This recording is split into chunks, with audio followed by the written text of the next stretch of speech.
Isaranganao tompoko lasy tompoko vavy mbola tsy misaraka amin'ny fahita lavitry MBS amin'ity matinali sabotsy fa 20 ny volana Janoary taogno 2022 ity.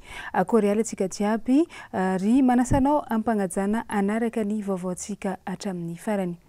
Vao makasiky ny zavanisy folo taogno loso zay dia nisy ranandalo teto Madagasikara ny fa 20 ny volana Janoary taogno 2022 ary dia feno folo taogno androany zany ny daty n'izay antsoina hoe lundi noir izay na alatsinainy mainty teto Madagasikara. Fananana maro, tranombarotra maro ary fiaignan'olo maro sy ain'olo maro be no niaraka nafoy tagnatin'ny indraim-pimaso tamin'izay andro ny lundi noir teto Madagasikara izay.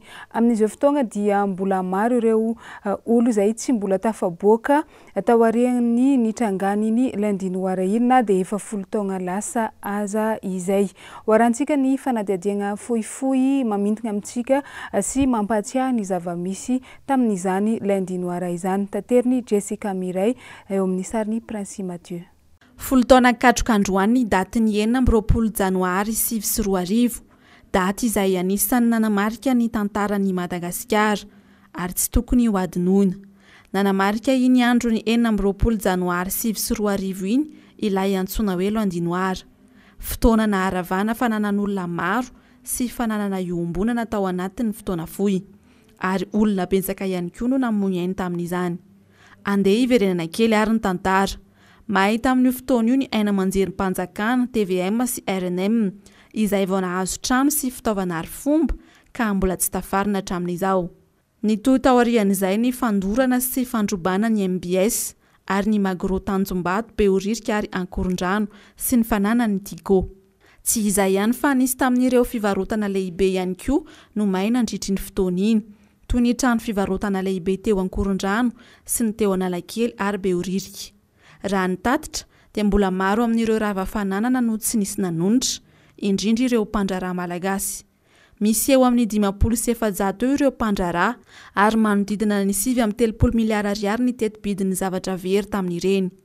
Tsy misy mahazo tombotsoa amin'ny fandrobana sy fandravana fananana toy izany. Ny mifanohitra amin'izay ary no misy ny vahoaka malagasy hatrany no lasibatra amin'ny fisian'ny krizy toy ireny. Tantara mipetraka ireny ary tsy fanadino ka atao anatry no avy. Ikoragna resaka politika atsika agnatin'ity fanadihadiagna manaraka ity. Naneo hevitry manoloagna ny mpanao gazety jiaby teny amin'ny trano fonenany tamin'ny arivariva teo Ramatoa Eliana Bezaza izay haintsika jiaby fa candidat tamin'ny fifidianana filoham-pirenena farany teo iny. Nambarany fa tsy tokony ahakivy ny malagasy ny zavamisy ara-politika fa tokony hampijoro ny tsirairay mba ho fiarovana ny tanindrazana. Ankoatra izay moa dia magnano antsoavo amin'ny malagasy jiaby ny tenany mba ijery sahady ny anarana anatin'ny lisam-pifidianana izay efa nisokatra moa izany eny anivony ireny fokotany ireny, indrindra fa ho an'ireo feno 20 taogno no miakatra mba hiomanana amin'ny fifidianana jiaby izay mbola ho avy ho tanterahana eto Madagasikara. Vaovao tateriny Germain no Janoary eo amin'ny sariny Erzora Janoary. Tauriny ny voka-pifidianana izay navoaka ny HCC na ny fitsarana avy momba ny lalam-panorenana faranteo iny diananeo ny heviny androany tamin'ny alalan'ny tafa ho an'ny mpanao gazety Ramatoa Bezaza Eliana. Nambarany fa mila firaisan-kinina avy amin'ny vahoaka malagasy ny tena fampandrosoana ny firenena. Tsy misy hoy izy ny fampandrosoana vanona na dia misy aza ny antsoina hoe stratégie politique raha tsy misy ny fampiresana ny malagasy na ny fampavanam-pirenena tena izy. Parti sasany dia mahita fa mbola tsy nation isika gasy. Hafa ny vazaha zany ohatra hoe any en France raha ohatra ka avy any manome ohatra ny empereur Napoléon avy any Corse rehefa tonga teo izy tsisy resaka Corse mihitsy nataony fa resaka France. Tsika nefa nitsoatran'izany, tsika mbola hoe gasy ianao gasy avy aiza, gasy avy any Betsileo, gasy Antakarana, gasy Antandroy, ohatran'izay. Ka io zany mbola asa anatin'ny mandeha, mbola adidiny ity fanjakana ity no ahatonga atsika hoe tena hoe nation, hoe gasy alohan'ny mihevitra ny tenany hoe avy any Ambanja na avy any Betroka dia mihevitra ny teny hoe gasy aloha mbola tsy azo zany hany ka saika mihevitra foana ny sasany hoe rehefa avy any eto Antananarivo ianao dia nitombotsoan'ny olona ohatranao ihany zany no tadiavinao zay zany le zavatra tsy mety zay ny zavatra tokony korrigena. Raha mahafantatra hoy izy ny zava-nisy nandritry ny fifidianana teo iny tsy tokony ahakivy ny malagasy anefa izany hoy ity mpanao politika ity fa tokony voamaika ampijoro mba ho fandraisana antanana ny hoaviny firenena. Ny sokatra indray manko zany ny boky ny lisam-pifidianana dia any aminareo foana ny fahadisoana ianao mijery anahy io zany na reny ianao na ray na zanaka rehefa 18 taona miakatra dia tena miangavy anao mba makany amin'ny bureau ny fokotany dia mijery na manoratra ile olona rehetrarehetra tsy tafiditra tao anatin'ny lista teo aloha zay zany aloha tena mafonja be dia hita koa moa zany fa sarotsarotra ihany ny fiainana betsaka ny tondra-drano betsaka ny accident eto dia manararoatra miondrika eo anatrehan'ireo izay namony ainy na teto Antananarivo tary ampamarinana zany na any amin'ny faritra tondra-drano any Diego Ambilobe sy ny sisa tena mankahery dia ny afatra farany moa azakivy fa ao amin'ny tantaram-piainana tsy maintsy misy foana ny sarotra andalovana tsy azo atao nefa ny tolefika fa tsy maintsy miandra ihany izahay dia tsy miala nareo na manao ahoana na mahazo amin'ny fifidianana na resy amin'ny fifidianana efa natao j'ai l'honneur ty zavatra fanaovana politika ty anasoavana ny malagasy ka noho izany ninina dia eo foana ary tsy maintsy mijery foana hoe inona ny tombontsoa inona ny zavatra tsy mety mba hiarovana ny vahoaka malagasy. Fa impodiagnatsika ny zava-misy eo amin'ny sehatry ny ekonomika eto Madagasikara fantatra fa maro ny olo izay mikaikaiky ary saika ny olo jiaby mihitsy eto Madagasikara dia mitaraigna avokoa amin'ny alafosan'ny vidim-piainana sy ny fijotsoan'ny sandam-bola malagasy. Sarotro araka ny nambaran'ireo olo sendra ny mpanao gazety ny MBS niany ny mahita vola kanefa tsy elatsela aby dia efa lany zany vola izany na ary tsy mahazo raha maro aby dia efa lany ny vola ampelatanana. Hoaratsika ny fanadihadiagna tateriny Jessica Miray sy Mathieu Pkansi. Ny hena avy roeny ny sandam-bola malagasy raha mitaha amin'ny euro tao anatin'ny 10 taona ny sesy izay. Raha tamin'ny taona 2024 dia 740,400 ariary ny euro iray. Amin'izao kosa 520,400 ariary izay euro iray izay. Vokany ny hena ny lanjam-bola dia ny hena ihany koa ny fa efa mividy ny malagasy. Taratra izany ny nambarany ity mpivarokeny iray ity. Zara raha mahavidy fa 4 kilao amin'izao ny malagasy hoy izy raha nahavidy 1 kilao tany amin'izany taona 2024 izany. Tena ny hena zany. Tena ambany dia ambany fahefan'ny olona mividy. Zany hoe raha mividy 10 kilao zao ohatra mpanao hotely dia mety ho any amin'ny 5-4 sisa ho an'ny mpihinana moa dia mazava ho azy fa ohatrohatr'izay mety akavitsiana amin'ny mahavidy hoe 1 kilo zany fa efa ny atsasany. Tsy misy tsy mikaikaika ihany koa araka izany olona sendranay fa tsy mahavita inona firin-tsono izy ireo ny iray alina ariary amin'izao fa zara raha mahavita sakafo sisa any ka ny anina hoanina androany tadavina androany. Tsy mahavita penana maivana raha manana rayal taloha dia ampy mitsijara fa raha amin'izao toa dia lany raha mivoaka 7,000 isan'andro raha 5,000 olona ray olona mpivady rayal isan'andro nefa malany 7,000 isan'andro na dia 5,000 isan'andro ny androany dia tavina androany. Raha mivolatsika aloha dia maivana ny lanjany tsy mahavita ninninina ny azy zany zay tonga eo ampelantanako dia za ihany mitsinjara anazy. Ohatra hoe zao mampiditra rayal isan'andro azonao zay dia zay ka raha izay moa miditra amiko dia tsy maintsy miafy azy zany ny androany tsy maintsy tedavina androany. Raha resaka rayal aloha amin'izao dia tsy mahavita satria raha hoe miala variny dia saribao dia loaka dia tapitra iny. Raha ohatrany hoe zao ny azo androany dia hohanina androany dia ny azo rapitsy hohanina rapitsy dia ny azo rapaka rapitsy hohanina rapaka rapitsy. Raha ohatra hoe mampiasa 150 indri dia 50 ny azo mampiasa 200 dia mahazo 75 arakaraka ny tsena sy le petsena zany. Ny fiverimerenan'ny krizy lava reny no antony iray voalohany mahatonga ny lanjam-bola malagasy mitotongana toy izao. Hany ka miantraika mivantana amin'ny aty vilany ny malagasy. Andeha agny amin'ny zavamisy any amin'ny distrika ny Marolambo sy Anosy Anala igny tsika anatin'ity fanadihadiagna magnaraka ity resaka momba ny lalagna izy ity mikaikaika ny mpampiasa n'izany lalagna izany sy ny mponina jiaby amin'ireo tanàna roa voatonona teo ireo satria ratsy ny lalana rehefa tonga ny fotoam-pahavaratra tahaka izao ary manoloana izay indrindra dia miakatra avokoa ny vidin'ny fiainana any antoerana ny entana ny frais na ny sarandalana sy ny maro hafa ary raha ny zavamisy ihany moa dia mandrevo izany hoe magodra ny lalana jiaby rehefa latsaka ny mahalegny amin'ny fotoagna ny asara tahaka izao. Hoaratsika ny fanadihadiagna tateriny Germain Omenjanahary sy Erzora Janoary Fondy. Isan'ny distrika mitondra faisana ao amin'ny faritra Antsinanana rehefa fotoam-pahavaratra tahaka izao ny distrika ny Marolambo sy ny distrika n'Anosy Anala. Mbola olana tsy mety Vaovao mantsy hatramin'izao ny lalana makany amin'ny reto distrika roa ireto ka tsy misy afa-tsy fiarabe tahaka itondry no mitondra olona sentana makao antoerana. Vokany saika miakatra avokoa ny vidin-javatra amin'ireo toerana roa ireo indrindra fa ireo kojakoja ilaina amin'ny fiainana andavanandro. Raha ho an'ny distrika ny Marolambo manokana dia tafakatra hatrany amin'ny 4 ariary ka hatrany amin'ny 3 ariary ny sarandalana amin'ny lalana izay mirefy 30 kilometatra ary andehanana ao anatiny 3 andro izany. Lalana mirefy 170 kilometatra kosa ho an'ny Anosy Anala sy Moramanga izay atao ao anatiny 2 andro ary dia tafakatra hatrany amin'ny 5,000 ariary ny sarandalana amin'izao fotoana izao raha toka 7,000 ariary zany teo aloha.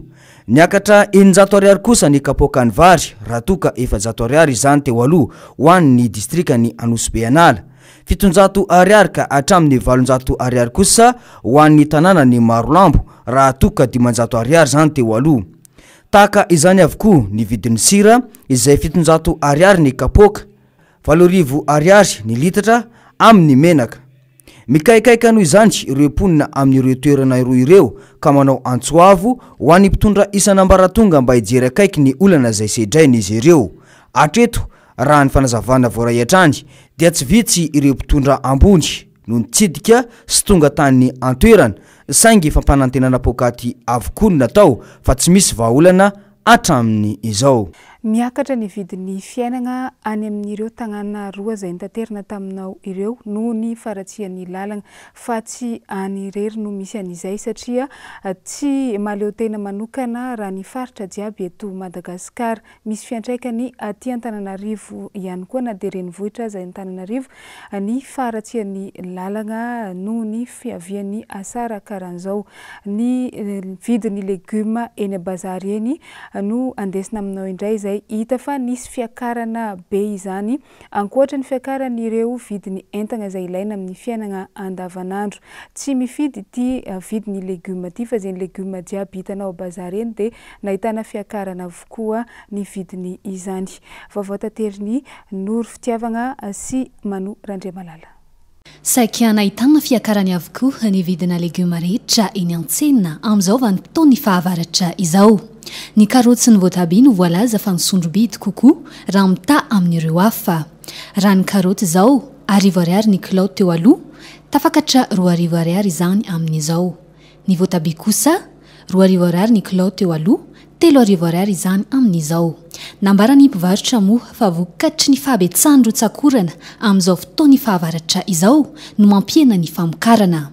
Izany no anisany antony fiakarany io vidina legioma io. Vidina legioma niakatra amin'ny voatabia zao lafo, tongolo lafo, kokombra zao mba moramora aloha sy nianana tontoniny.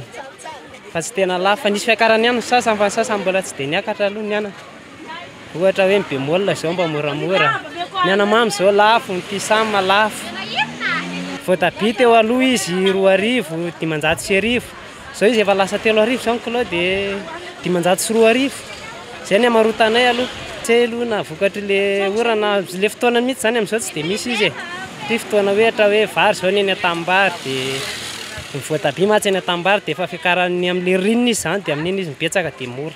Kilao karoty zao raha 5000 taloha tsy hoe taloha be moa zany fa vao angakany any dia amin'izao izy zao 500 700 ohatrohatran'izay. Fa mitaraina kosa ny mpanjifan'ny legioma amin'izao nambaran'izy ireo fa miena ny kalitao an'io vokatra io kanefa miakatra ny vidiny. Lasa lafo be mihitsy sady ratsy zany ratsy daholo ny qualité-n'ilay izy. Tsarakaraka ny vidiny sady tsy dia misy. Izay ny tena marina tsy dia misy dia misy nefa ratsy sady lafo be. Fahitanay aloha zao dia simbasimba daholo le legioma na ny anana noho ny orana angambany sy ny lalana dia sady lafo be. Ohatrany mbola lafolafo kely par rapport aminay amin'ny faritra kany. Lafo zao ny karoty, ave tomaty. Zay zao hitako lafo be. Ankoatra izay, nosy be anamontana imeritsy atosika no anisan'ny toerana fakan'ireo mpivarotra io vokatra io amidy eto amin'ny tsenany Mahamasina. Lafiny fanatanjahan-tena kosa magnano antsoavo amin'ny federasiona sy ny ministera misahagna izany ireo tanora izay pitia ny fibatagna Fonjamby manao izany eny Antsahamanitra eny. Nisy ny resadresaka izay nifanaovan'izy ireo tamin'ny mpanao gazety ny ariva teo ka ny votoatiny ny fitakina no andesina aminao ato anatin'ity fanadihadiagna magnaraka ity. Germain Omenjanahary sy Erzora Janoary. Isan'ny fanatanjahantena iray izay manomboka be pity amin'izao fotoana izao ny fibatanana Fonjamby. Tahaka ity toerana izay notsidihana Androany tetsy Antsahamanitra ity dia betsaka tokoa ireo tanora no mivezivezy sy miditra manao fanabeazam-batana amin'ny alalan'ity taranja iray ity. Raha ny resadresaka izay nifanaovana tamin'izy ireo indrindra fa ireo tanora manao izany dia nambaran'izy ireo fa mbola sakana ny tsy fahalalan'ny maro indrindra fa ny eto Madagasikara sy ny eo anivon'ny ministera fa misy tombony manokana ny fanaovana ity fanatanjahantena iray ity. Etsy ankilany dia fantatra ihany koa fa natao mirary dia mirary ny saran'ny fandraisana anjara mba ahafahan'ireo tanora pity izany manao ny fanazarantena. Zany hoe tsy dia lafo mirary satria ny alohanay ato zao 10,000 ariary isan-taona izay ny fidirana mambona. Fotodrafitrasa indray aloha zany raha ny fijeriko azy manokana zao satria ny tena zany efa mba elaelany tato azo lazaina hoe tsy dia misy hoe fiovana loatra zany fa izay kely ananana eo zany ny atao fa tsy sady amin'izao moa ny saly efa be da be fa ny anay zany ny resaka zavatra tsotsotra ny tena henanay ato. Li zany efa fitiavana hatramin'ny taloha mihitsy efa tambola fatan'ny rana dia efa tia hoe mibata Fonjamby. Nenazy zany aloha zany tsy dia tena tsy dia tena hoe manao compétition sy ny karazany fa ny resaka passion na hoe fitiavana n'ilay izy. Tombony misy tombony lehibe mihitsy raha amiko ary tsy tombony tsy voavidy vola zany lazo lany indrindra satria ny fahasalamana ny tena voalohany indrindra zany. Hafa mihitsy ny olona manao sport zany efa sport moa zany fa tsy voatery hoe bata Fonjamby ihany. Tsy mitovy mihitsy ny olona manao sport sy ny tsy manao sport. Ny tena olana zany raha fijeriko azy hatramin'izay ka hatramin'izao zao raha hoe za moa zany tsy tena mahita ny any amin'ny hafa fa ny ato aminay zao le tsy fahampian'ny fitaovana zany ny tena olana. Zay aloha ny olana voalohany indrindra. Tsy fahampian'ny fitaovana. Nefa ianao raha hoe ho any amin'ny salle hafa ianao raha malala ihany ny sahany fa tsy ho takatry ny be sy ny maro. Nefa aty zao mora ihany nefa le fitaovana tsy ampy fa dia miaina amin'ny zavatra misy. Tena olana zany dia tsy fahampian'ny fitaovana. Zay zany ny tena marina. Nanamafy moa izy ireo fa tsy tokony atao tombo sy ala ny fanaovana fanatanjahantena sy ny fijerena manokana ny fanatanjahantena eto Madagasikara fa tokony itovy avokoa ny fijerena izany. Manao antsoavo ho an'ny tompon'andraikitra voakasika arak'izany izy ireo mba hijerena manokana ity taranja iray ity. Fa lafiny zavakanto kosa miavaka n'ity taogno 2024 ity ho an'ny poeta sy ny mpanoratra mivondrona ao amin'ny faribolana sandratra satria dia mankalaza ny 70 taogna nitsanganana izany faribolana sandratra izany ireo poeta sy mpanoratra ireo.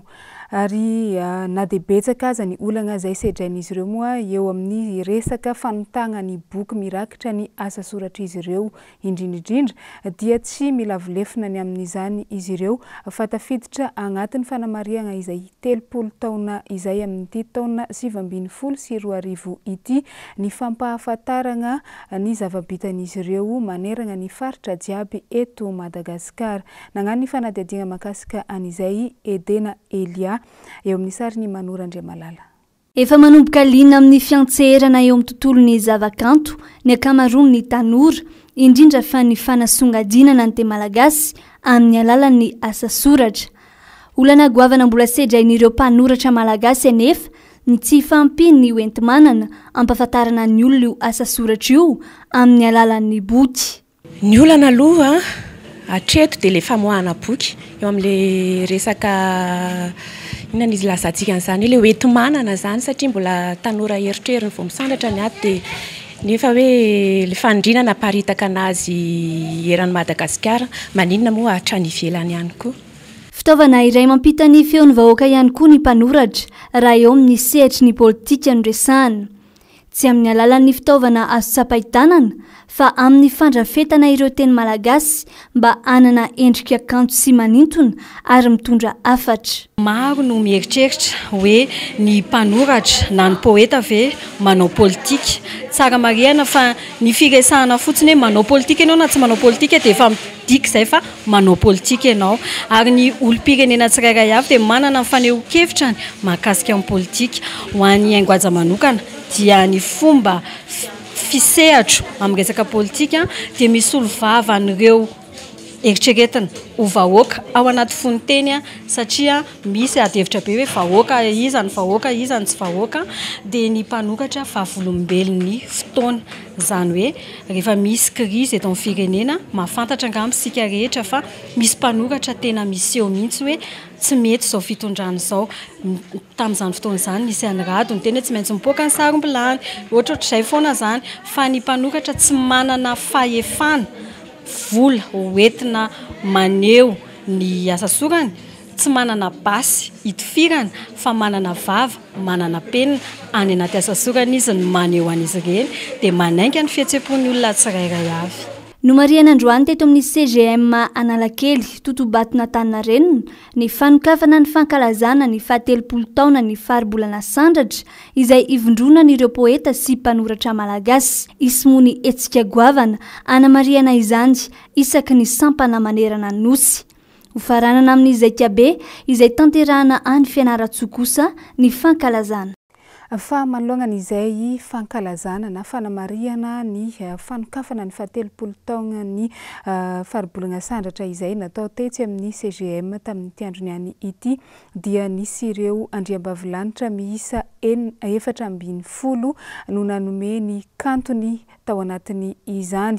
Nampisalorana ny anarana hoe Saramba Mikalo moa ity fanokafana ny 30 taona ny faribolana sandratra androany ity. Mpanoratra sy poeta efa fantadaza avokoa ireo ny fandimby nanolotra ny kantony nandritra izay fankalazana izay. Mbola Edena Elia atrany no mitatitra ny zava-misy hoarahantsika izany. Mahagaga ihany sika malagasy malaza sy dia ilaina ho tena manan-tsaina kinanjo izay zohina ny ao anaty lisitra indro mahavariana fa miadikisitra malazo firenena iangona ny arena kinanjo izay zahana ny isam-baravarana indro fantrana ny tena lolarana.